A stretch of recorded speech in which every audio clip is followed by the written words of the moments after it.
Good morning, students. Welcome to today's class on microprocessor and microcontroller. This is third lecture on ARM processor. In last lecture, we have seen features of ARM processor. Then we have seen about different operating modes of ARM processor. And at last, we have seen registers that are associated with our ARM processor. This lecture we will see all the registers in detail. First classification of registers is general purpose registers. Registers R0 to R12 are used as general purpose registers. If needed, registers R13 to R15 can also be used as general purpose registers. They generally hold data और address. ठीक है, जो सबसे पहला registers का group होता है वो है जनरल पर्पस रजिस्टर्स. इनका काम होता है कि ये डेटा को या तो एड्रेस को होल्ड करते हैं. जो रजिस्टर्स R0 से R12 होते हैं वो परमानेंटली जनरल पर्पस रजिस्टर्स के तौर पे यूज़ करते हैं. और अगर स्पेशल रिक्वायरमेंट हुई, मेरे को ज़्यादा रिक्वायरमेंट होगी जनरल पर्पस रजिस्टर्स की, उस टाइम पे R13, R14 और R15 को भी हम यूज़ कर सकते हैं as a general purpose registers. Next classification है special purpose register. Registers R13 to R15 current program status register or CPSR and saved program status register SPSR are the special purpose registers. Okay? ये सारे registers मिलके special purpose registers form करते हैं. इनमें कौन से include होते हैं? सबसे पहले R13, R14, CPSR और SPSR. ठीक है, अब हम देखेंगे registers R13 to R15.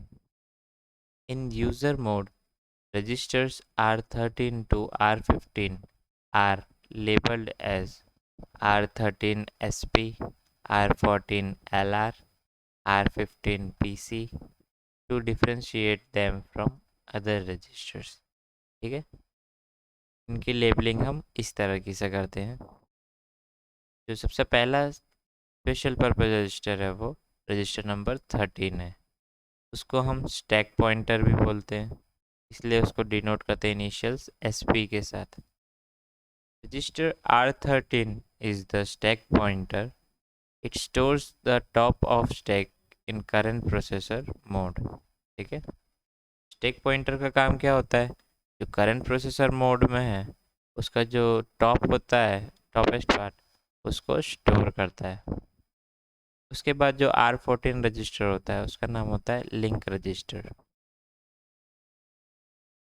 Register 14 link register होता है, इसलिए उसको हम डिनोट करते हैं इनिशियल से LR. Register 14 is a link register. The processor stores the written address in this register when a subroutine is called. जब भी इंटरप्ट सबरूटीन आता है या कोई दूसरा सबरूटीन होता है तो जो हमारा प्रोसेसर होता है, जो नेक्स्ट इंस्ट्रक्शन होता है मेन प्रोग्राम का, उसका एड्रेस लिंक रजिस्टर में स्टोर करता है.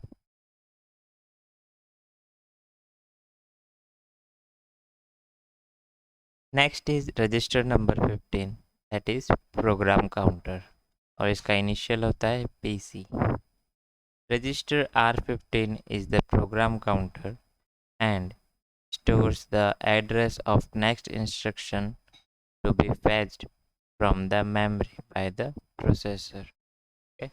प्रोग्राम काउंटर का काम क्या होता है? जो इमीडिएट नेक्स्ट इंस्ट्रक्शन होता है हमारा मेन प्रोग्राम का, उसका एड्रेस मेमोरी में से फैच करके स्टोर करता है.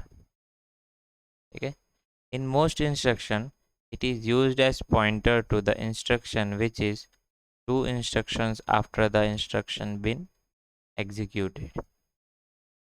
क्योंकि एक पाइपिंग सिस्टम होती है जो हम आगे पढ़ेंगे, उसके वजह से जो हमारा प्रोग्राम काउंटर होता है उस वो पॉइंट करता है दो इंस्ट्रक्शंस बाद के करंट जो इंस्ट्रक्शन एग्जीक्यूट हो रहा है उसके दो आगे वाले इंस्ट्रक्शन का एड्रेस पॉइंट करता है। फिर नेक्स्ट है unbanked registers. Unbanked registers R0 to R7। Registers R0 to R7 are unbanked register. ठीक है? This means that each of them refers to same 32-bit physical register in all processor modes. ठीक है? जो R0 से R7 registers होते हैं उनको हम अनबैंक्ड रजिस्टर बोलते हैं, क्योंकि वो सारे के सारे एक ही फिजिकल रजिस्टर को पॉइंट करेंगे सारे प्रोसेसर मोड्स में। They are general purpose registers with no special uses implied by architecture। ठीक है, इसको हम परमानेंटली यूज़ करते हैं एज जनरल पर्पज रजिस्टर्स। या तो डेटा स्टोर करता है या तो मेमोरी का एड्रेस स्टोर करेगा। And can be used whenever instruction allows a general purpose register to be specified. ठीक है, जहाँ भी हम जनरल पर्पज रजिस्टर को यूज़ कर सकते हैं वहाँ हम ये सारे रजिस्टर्स यूज़ करते हैं।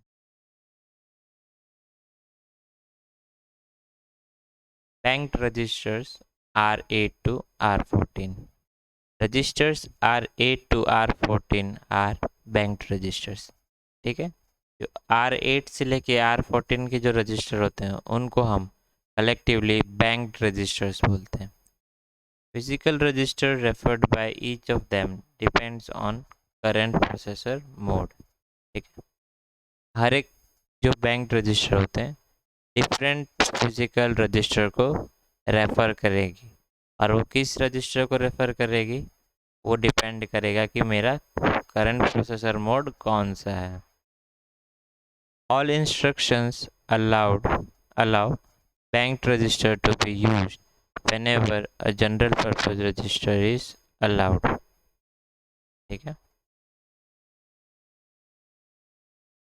अब नेक्स्ट रजिस्टर है करंट प्रोग्राम स्टेटस रजिस्टर और CPSR। The current program status register is accessible in all processor modes। ठीक है, ये CPSR होता है वो हर एक प्रोसेसर मोड्स में उसको हम एक्सेस कर सकते हैं। It contains condition flags, interrupt disable bits, current processor modes and other status and control information। ठीक है, तो मेरा CPSR होता है उसके अंदर कंडीशन फ्लैग्स होते हैं, इंटरप्ट डिसेबल करने के लिए बिट्स होती हैं, फिर उसी के अंदर भी करंट प्रोसेसर मोड भी आ जाता है कि कौन सा प्रोसेसर मोड चल रहा है, और दूसरे स्टेटस और कंट्रोल इन्फॉर्मेशन होती है। Each exception mode also have a saved program status register that is used to preserve value of CPSR when exception occurs। ठीक है, हर एक एक्सेप्शन मोड में एक SPSR भी दिया होता है, सेव्ड प्रोग्राम स्टेटस रजिस्टर, जो सेव करके रखेगा CPSR की वैल्यू को जब कोई एक्सेप्शन अकर होगी। फ्रेंड्स, आप टॉप वाली फिगर में एक जो CPSR होता है उसका एक टिपिकल स्ट्रक्चर देख सकते हैं। इसमें टोटल 31 बिट्स होती हैं। ठीक है, जो 0 से 4 बिट होती हैं वो प्रोसेसर का मोड सिलेक्ट करने के लिए होती हैं। 5th बिट थंब स्टेट होता है। 6th और 7th बिट हम इंटरप्ट की मास्किंग के लिए यूज़ होते हैं। जबकि 8 से लेके 27 वो अनडिफाइंड होती है। उसके बाद 28 से लेके 31 वाले बिट्स वो कंडीशन फ्लैग्स होते हैं। ठीक है, अब हर एक बिट्स को हम देखेंगे डिटेल में। Bits 0 to 7 that are control flags. ठीक है, तो बिट नंबर 0 से लेके 7 यानी टोटल जो लोअर 8 बिट्स होती हैं वो हमारे कंट्रोल फ्लैग्स होते हैं। The control bits change when an exception arises and can be altered by software only when processor is in privileged mode। ठीक है, ये सारे बिट्स तभी सेट होते चेंज होती हैं जब कोई एक्सेप्शन अराइज होगा, ठीक है। और सिर्फ प्रिविलेज मोड में ही हम इसको ऑल्टर कर सकते हैं सॉफ्टवेयर की मदद से, दूसरे कोई मोड में ऑल्टर नहीं कर सकते। भी जो हमारी कंट्रोल बिट्स होती हैं उसके अंदर जो बिट्स 0 से लेके बिट 4 होती हैं वो मोड सिलेक्ट बिट्स होती हैं, तो सिलेक्ट करेंगी कौन सा प्रोसेसर मोड हो रहा है। This bits determine the processor mode as shown in table, ठीक है। टेबल के अंदर आप देख सकते हैं बिट 4 से लेके बिट 0 है, जो मोस्ट सिग्निफिकेंट बिट होती है वो बिट नंबर 4 होती है और least significant bit bit number 0 होती है। हर एक बिट के स्टेटस के हिसाब से वो 0 है कि 1 डिटरमाइन करेगी कि कौन सा प्रोसेसर मोड चल रहा है। अगर हमारा जो ये बिट है 1011 होगा तब अबॉर्ट मोड चलेगा, फिर 1001 में फास्ट इंटरप्ट रिक्वेस्ट होगी, फिर 10010 में इंटरप्ट रिक्वेस्ट आएगी। जब इसका प्रोसेसर मोड का स्टेटस या वैल्यू बोल सकते हैं हम 10011 होगी तब वो सुपरवाइजर मोड में रन होगा। सिस्टम मोड में सारे बिट्स ऑन होंगे। अनडिफाइंड मोड में 10011 होगा और यूज़र मोड में 1000, ठीक है। जो हमारी पहली 4 बिट्स होती हैं वो प्रोसेसर मोड सिलेक्ट करती हैं, हर एक बिट के हिसाब के स्टेटस के हिसाब से कौन सा मोड चल रहा है वो इस टेबल में दिया हुआ है। तो आप एक बार इस टेबल को देख लीजिए और याद कर लीजिए कि कौन से बिट्स पे कौन सा मोड परफॉर्म होगा। नेक्स्ट है बिट नंबर 5 जो कि है thumb state bit. This bit gives the state of the core. State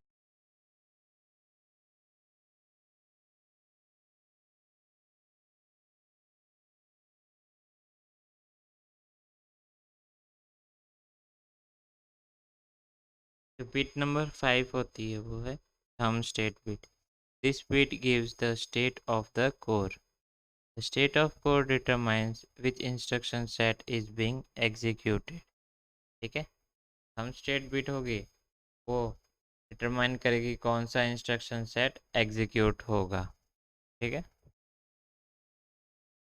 There are three instruction sets: ARM, thumb, and bezel. One of three instruction set is active when the processor is in ARM state, thumb state, and bezel state respectively, ठीक है। तो हमारा arm processor होता है उसमें 3 instruction sets होते हैं। सबसे पहला होता है आर्म, दूसरा होता है थंब, तीसरा होता है जेजल, ठीक है। तो प्रोसेसर ये तीनों मोड्स में होगा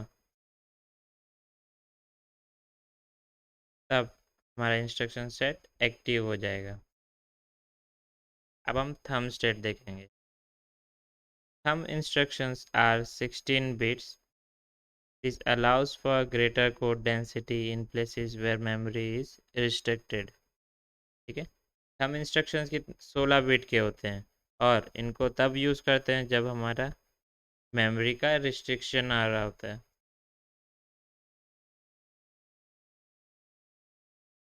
The thumb set can only address the first 8 registers and there are no conditional execution instructions, ठीक है। इसमें सिर्फ फर्स्ट 8 रजिस्टर्स को ही यूज़ कर सकते हैं और कोई कंडीशनल एग्जीक्यूशन इंस्ट्रक्शंस नहीं होता है। Also the thumb cannot do a number of things required for low level processor exemption. So the thumb instruction set will always come alongside the full ARM instruction set. Exceptions and the like can be handled in ARM code with thumb used for the more regular code. Okay? जो तीसरा instruction set होता है वो होता है Jazelle. Third instruction set introduced by ARM designers is Jazelle, ठीक है। तीसरा सेट का नाम जेजल होता है। The J bits is the additional flag bit in flags field only available on JSL enabled processors. Okay, में JSL enabled processor होंगे उसी में J bit होती है flag field के अंदर. The JSL J and thumb T bits in the CPSR decide the state of processor. ठीक है, जो J bit और T bit होती है CPSR में डिसाइड करेगी प्रोसेसर कौन से स्टेट में चल रहा है. When both J and T bits are 0, the processor is in ARM state and executes ARM instructions. Okay? जब J bit भी 0 होगी और T bit भी 0 होगी तो प्रोसेसर ARM सेट में चल रहा होगा.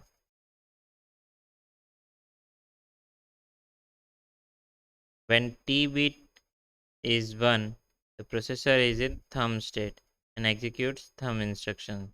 When T bit is 0 and J bit is 1, the processor is in JSL state and executes JSL instructions.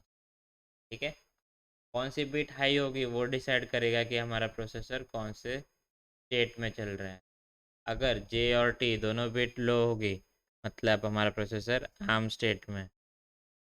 अगर J हाई होगी तो JSL स्टेट में चल रहा होगा और T हाई होगा तो वो थंब स्टेट में चलेगा और एक टाइम पे सिर्फ एक ही स्टेट में रन करता है हमारा processor. JSL executes 8-bit instructions. It is a hybrid mix of software and hardware. It is designed to increase the speed of execution of Java bytecodes. JSL technology and a specially modified version of Java virtual machine is needed to execute Java bytecodes. JSL instruction set features are given below. JSL instructions are 8-bit in size. ठीक है, JSL bit होती हैं, instruction होते हैं वो 8-bit के होते हैं. Over 60% of Java bytecodes are implemented in hardware and remaining codes are implemented in software. ठीक है, 60% के जो कोड्स होते हैं वो हम हार्डवेयर में ही इम्प्लीमेंट कर देते हैं, बाकी के सॉफ्टवेयर के थ्रू इम्प्लीमेंट करते हैं.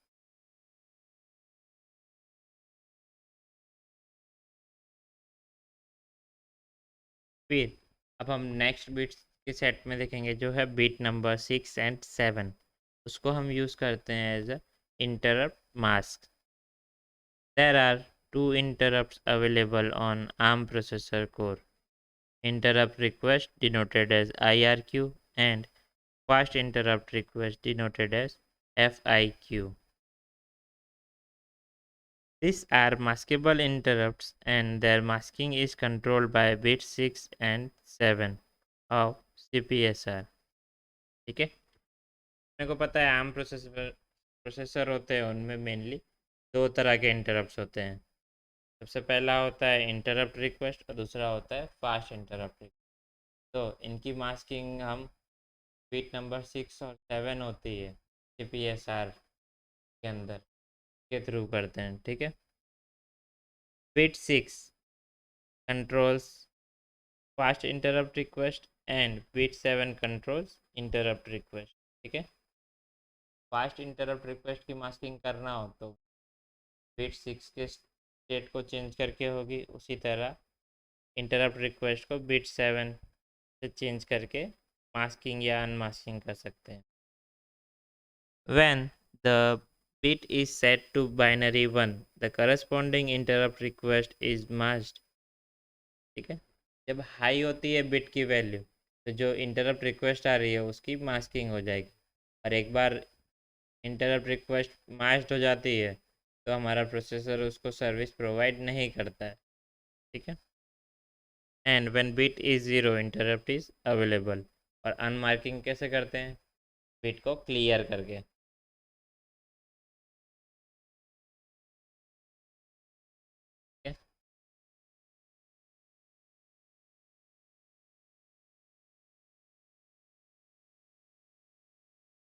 फिर आता है बिट नंबर 27 जो कि है saturation flag.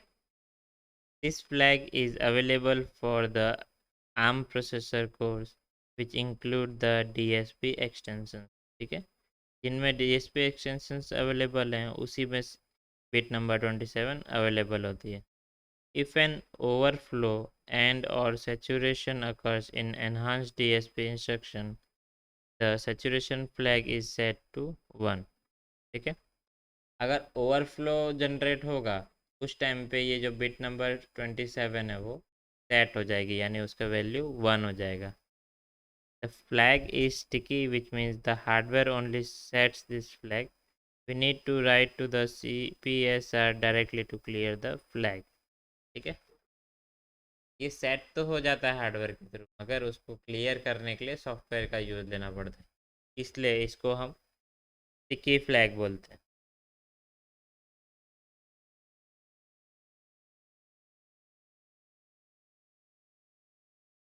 फिर आती है बिट नंबर 28 जो कि है overflow flag. It is set in one of the two ways. For an addition or subtraction, overflow flag is set to 1 if signed overflow occurred regarding the operands and result as 2's complement signed integers. ठीक है, तो overflow flag है दो conditions में set होता है. सबसे पहले अगर एडिशन या सब्ट्रैक्शन हो रहा होगा, साइंड ओवरफ्लो होगा, उस केस में वो सेट हो जाएगा. और दूसरा है for non addition subtraction case, overflow flag is normally left unchange. ठीक है, जो बिट नंबर 29 होती है वो होती है carry flag. It is set in one of the four ways. The first way is for an addition including the comparison instruction CMN, carry flag, which is denoted by C, is set to 1 if the addition produced a carry and to 0 otherwise. ठीक है, bit number 29 होती है वो होती है carry flag, इसको denote करते हैं हम C से. फिर दूसरा केस होता है कि for a subtraction including the comparison instruction CNP, carry flag C is set to 0 if both subtraction produced a borrow. ठीक है, दोनों सब्ट्रैक्शन अगर बोरो प्रोड्यूस कर रही होगी तो कैरी फ्लैग 0 हो जाएगी, एन टू 1 अदरवाइज, नहीं तो 1 रहेगी. For non addition subtraction that incorporate a shift operation, C is set to the last bit shifted out the value by shifter. ठीक है, तो शिफ्ट ऑपरेशन होता है तो जो इमीडिएट लास्ट बिट जिसको हमने शिफ्ट की है उसकी पोजीशन के हिसाब से C की वैल्यू सेट होगी. For other non-addition subtraction, C is normally left unchanged. इसके बाद आती है बिट नंबर 30 जो कि होती है हमारा ज़ीरो फ्लैग, जिसको हम डिनोट करते हैं Z से. It is set to 1 if the result of instruction is 0. ठीक है, मैंने ऑपरेशन परफॉर्म किया और उसका रिजल्ट 0 आ रहा है तो मेरा जो बिट नंबर 30 है वो सेट हो जाएगी. Bit number 31, negative flag denoted by N. It is set to bit 31 of the result of instruction. If this result is regarded as 2's complement signed integer, then n is equals to 1. Result is negative and n is equals to 0 if it is positive or 0. ठीक है, negative जो flag है bit number 30 वो set कब होगा, जब मेरे पास कोई नेगेटिव नंबर आएगा 2's कॉम्प्लीमेंट फॉर्म में. और अगर नंबर पॉजिटिव या ज़ीरो होगा उस टाइम पे ये बिट क्लियर हो जाएगी, मतलब उसकी वैल्यू 0 रहेगी.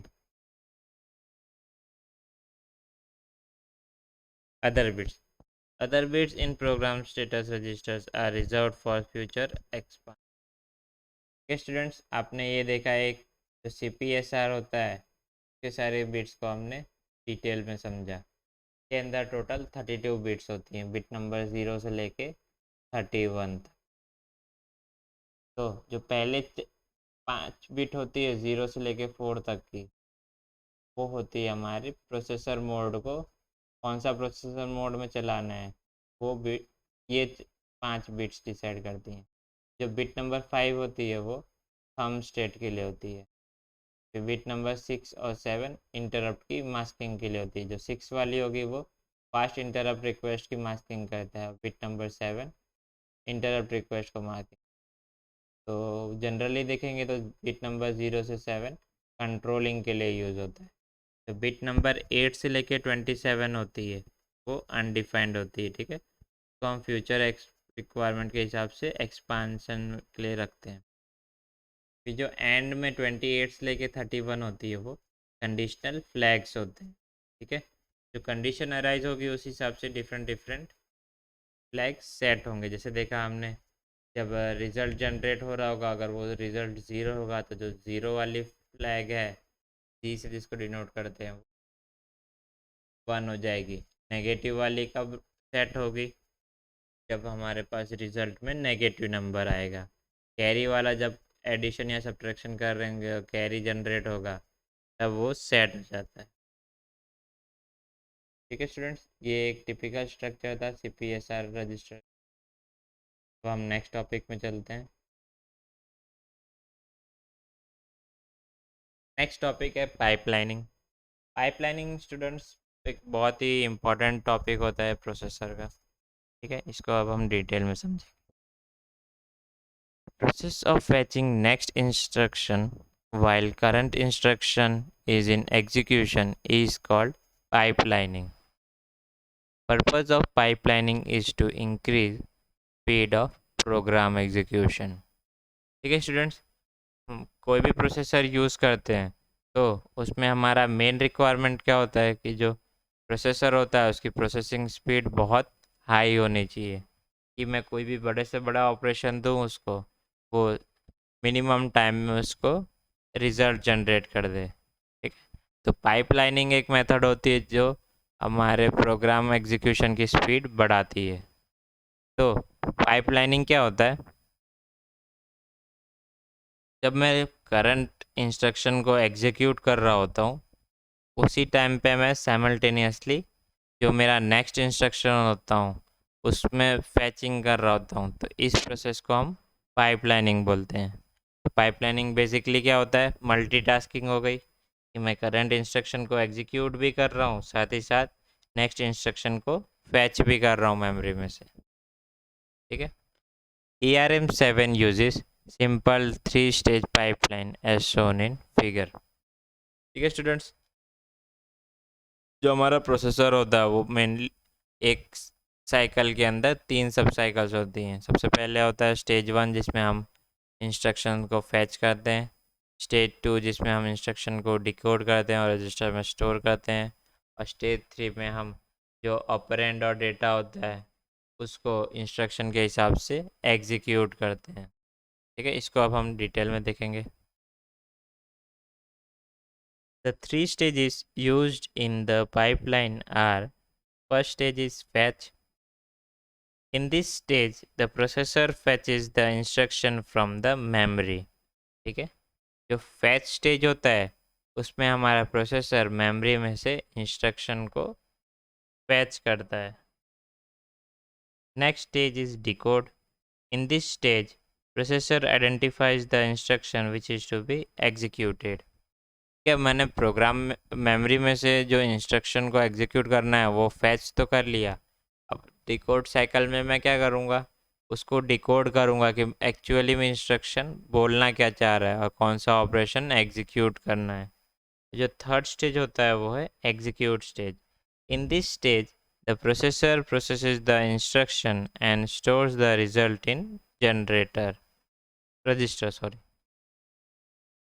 ठीक है। जो थर्ड स्टेज एग्जीक्यूट होता है उसमें प्रोसेसर हमारा इंस्ट्रक्शन को एग्जीक्यूट करता है और रिजल्ट जनरेट होता है उसको राइट करता है रजिस्टर के अंदर, ठीक है।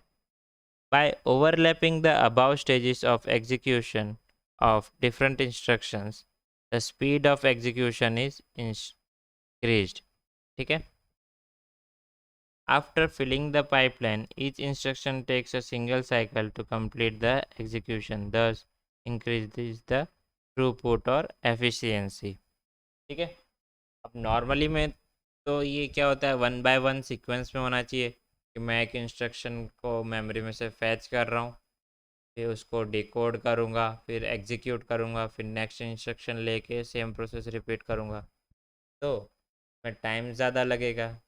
तो इसमें हम एक शॉर्टकट यूज़ कर सकते हैं कि इस टाइम पे मैं सेकंड इंस्ट्रक्शन को डिकोड कर रहा हूँ, साइमल्टेनियसली मैं जो इमीडिएट नेक्स्ट इंस्ट्रक्शन होगा उसको मैं मेमोरी में से फैच करवा लूँ, तो मेरे को बाद में जाके उसको फैच नहीं करना पड़ेगा अलग से।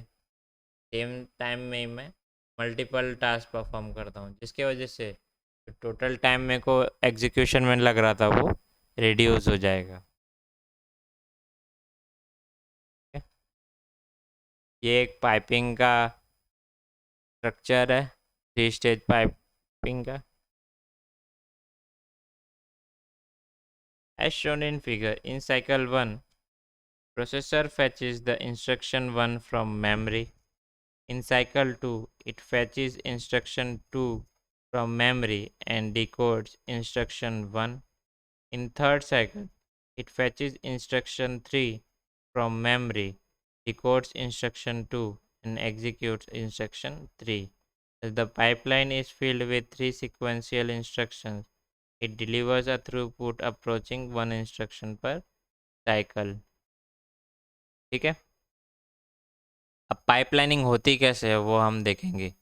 ये एक एग्जांपल है 3 स्टेज पाइपलाइनिंग का, मतलब 3 स्टेजेस साइमल्टेनियसली अकर होंगे। ठीक है, जब साइकिल 1 होगी उसमें मैं क्या करूँगा, जो सबसे पहला इंस्ट्रक्शन है उसको मेमोरी में से फैच करवाऊँगा। तो साइकिल 2 होगी तो नॉर्मली उसमें मेरे को क्या करवाना था कि जो इंस्ट्रक्शन 1 है उसको डिकोड करवाना था, मगर पाइपलाइनिंग में मैं क्या करूँगा, जो इंस्ट्रक्शन 2 है उसको फैच भी कर लूँगा। थर्ड साइकिल में मैं क्या करूँगा, इंस्ट्रक्शन 1 को एग्जीक्यूट करूँगा, इंस्ट्रक्शन 2 जिसको मैंने मेमोरी में से लिया था उसको डिकोड करूँगा, और जो थर्ड इंस्ट्रक्शन था उसको मेमोरी में से फैच करवाऊँगा। इसकी वजह से मेरा काफ़ी एफिशिएंसी बढ़ जाती है, जो टाइम लगता है एग्जीक्यूशन में वो रिड्यूस हो जाता है। 5 स्टेज ARM पाइपलाइन। स्टूडेंट्स, हमने देखा कि पाइपलाइनिंग करते हैं तो जो हमारा परफॉर्मेंस होती है प्रोसेसर की वो काफ़ी इम्प्रूव हो जाती है। तो अगर हम नंबर ऑफ़ स्टेजेस बढ़ाएंगे तो ओवरऑल जो टाइम है वो लगता है प्रोसेस करने में वो घट जाएगा, तो परफॉर्मेंस काफ़ी इंक्रीज़ हो जाएगी। उसी तरह जो ARM10 होता है उसमें हम 5 स्टेज ARM पाइपलाइन यूज़ करते हैं, मतलब एक साथ 5 साइकिल्स, एक साथ 5 ऑपरेशंस परफॉर्म हो रहे होते हैं, इससे टाइम रिड्यूस हो जाता है। In 5 stage pipeline 5 operation will simultaneously occur in single time cycle. ठीक है, अब कुछ डेरिवेशंस है वो देखेंगे। The time required to execute a program is given by the formula T program is equals to n instantaneous into CPI divided by frequency, where T program is equals to time required to execute a program, n inst is equals to number of ARM instructions executed in program, CPI is equals to clock cycles per instruction, and F denotes processor clock's frequency। ठीक है, जो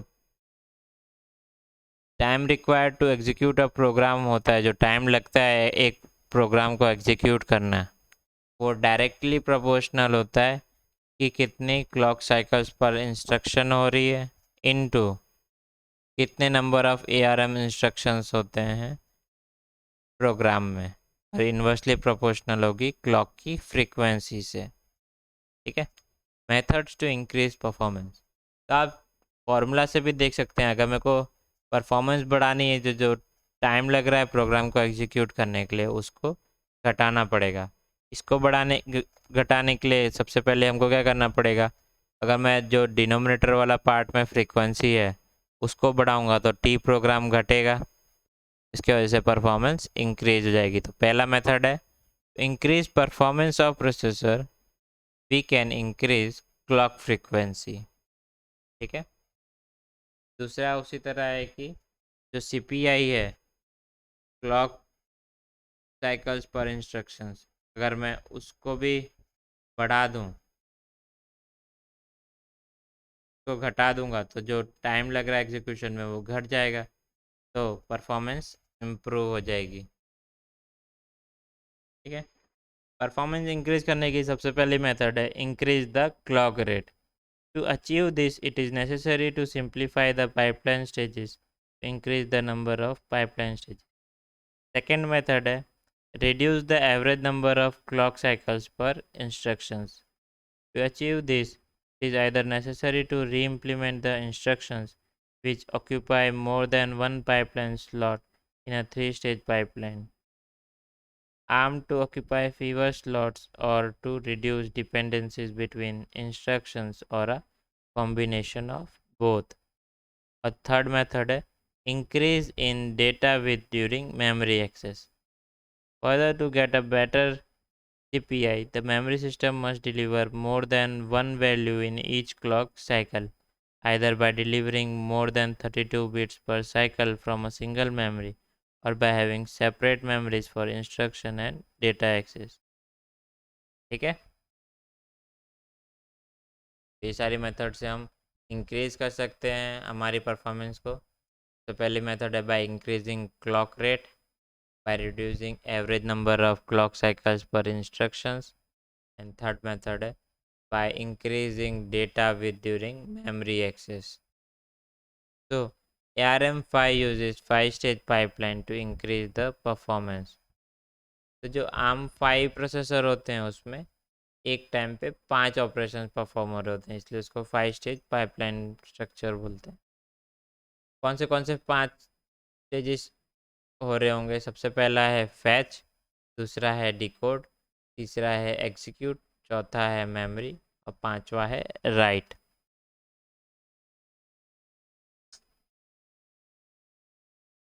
In fetch stage, processor fetches the instruction from memory and places in the instruction pipeline. के fetch stage में क्या करेगा? Memory में से instruction को फैच करेगा और इंस्ट्रक्शन पाइपलाइन में लोड करवा देगा। सेकेंड स्टेज है वो है decode stage. In this stage instruction is decoded and register operands read from the register. Third stage है execute. In this stage, an operand is shifted, ALU result generated, and if instruction is loaded or stored, memory address is computed in the ALU. ठीक है। और fourth stage होता है memory. In this stage, data memory is accessed if required.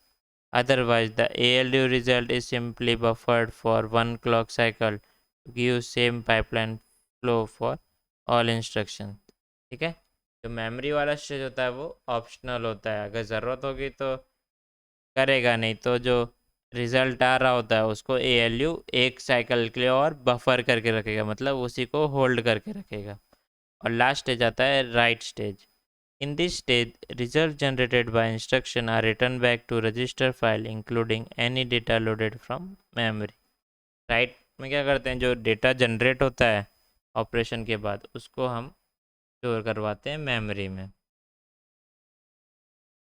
ठीक है students, ये एक diagram है 5-स्टेज पाइपलाइनिंग का। ठीक है, एक साथ में 5 ऑपरेशन साथ में परफॉर्म हो रहे होंगे। कौन से 5 ऑपरेशन होंगे?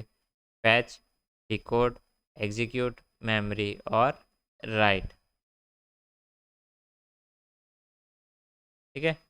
अब 5 स्टेज से भी एडवांस वर्जन होता है 6 स्टेज आर्म पाइपलाइन, जो कि हमारा ARM10 प्रोसेसर सपोर्ट्स करते हैं। इसमें कौन से 6 स्टेज होंगे? 6 stages are, first one is fetch, second is issue, third is decode, fourth is execute, fifth is memory and sixth is write. 5 stage से ये एडवांस होगा तो इसमें जो प्रोसेसिंग टाइम लग रहा होता है वो काफ़ी कम लगेगा, और ये प्रोसेसर काफ़ी फास्ट होते हैं कंपेयर टू 5 स्टेज पाइपलाइन के। इसमें सिर्फ एक ही एडिशनल स्टेज इंक्लूड होता है जो कि इशू स्टेज होता है। ओके स्टूडेंट्स, आज के लिए इतना ही रखते हैं। अब हम नेक्स्ट लेक्चर में आगे देखेंगे। Okay, thank you.